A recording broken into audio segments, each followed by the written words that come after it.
Hay goy maayong buntag sumano sa tirada nato no kay namin nagbuhat og pispan diha para daw butangan atong bagong tilapia nga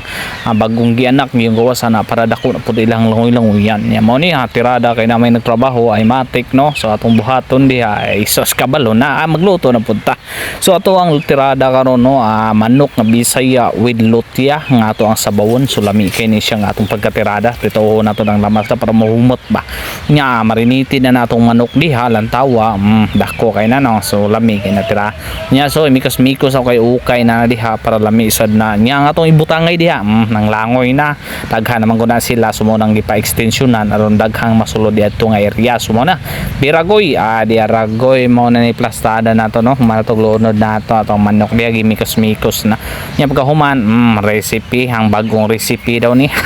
asin ni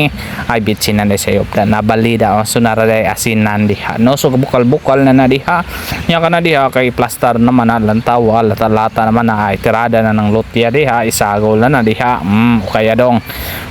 dong kaloy no expert po ni siya muluto basta kabalo lang sa ug napagluto uno no muluto mangita praktisa nato nagluto bisag di ta kabalo ba nya goy nya okay na ako ibutan ang dahon sa mangga diha sangig din ano papahumot na pampalasa diha nya lata naman nagluto naman ay mao na niyang gihulat no mga na sad no kay human naman ay matik mga na ta dala na goy